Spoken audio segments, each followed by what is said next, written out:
This is our second day of our Mary Blair project.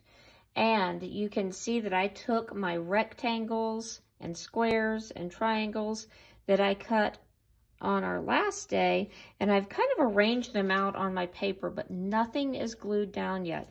You can also see that I really don't have details yet. This is kind of like our base coat if we were making a painting. We're just putting down our shapes, and that's going to probably take us the whole time. One thing I didn't show you, something actually I noticed here, is some of these roofs, or these pointy triangles that are on top. This is 2 colors to put together, so we have a lot of them like that. So something you could do if you wanted to do something like that, I found these 2 pieces that match up, and if I put them one on top of the other, and I'm not really measuring this, we're gonna have to see if this ends up being the right size, but I'm just gonna cut through both layers a little triangle. Let's let that just fall, and then we'll save the other piece because we still have a lot of good paper there.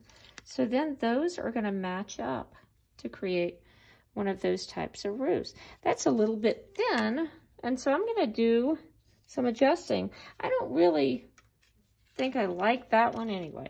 So let's put that one back. It might work for somebody else. This fits pretty well on top of here. And then if I wanted to do the same thing over here, I could. Let's just use those same colors. And so I needed that one a little bit wider than I cut there. So let's go for this other corner. I'm gonna make it a little bit wider. I'm just cutting off the corner. And again, saving that chunk. That's a lot of good paper there. So let's see if that fits. I think that's gonna be a pretty good fit. So that works for me to do that. And so now to start gluing things down. And it is okay if you have a little bit more sky showing your castle building is a little bit shorter, or if you want to take up, you know, this much space, that's totally fine. So if we're using the liquid glue, I would lay all this out, and then to make sure this works, we're never going to take the whole top off. We're never going to snip the tip of it off, because then it's going to really get more easily clogged or make a mess.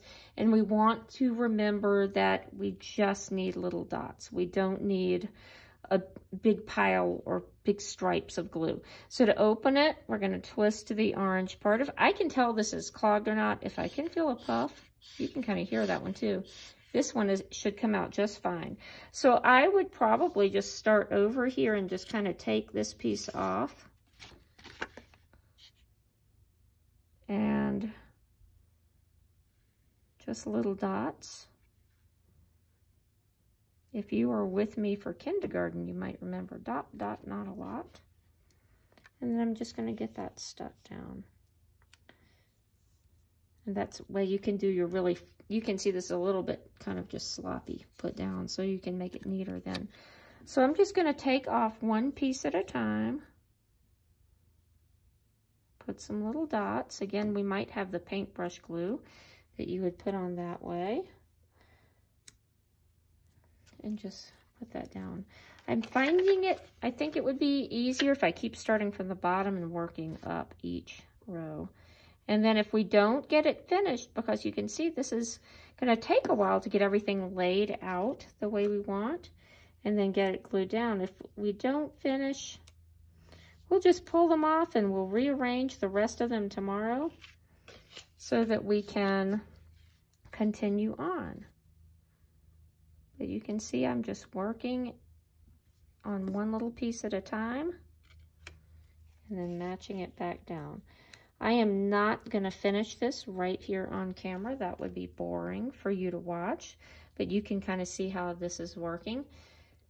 If it's cleanup, remember we're just going to have to take these pieces off, put them back in our baggie, and then the pieces we have glued on are going to go on the drying rack.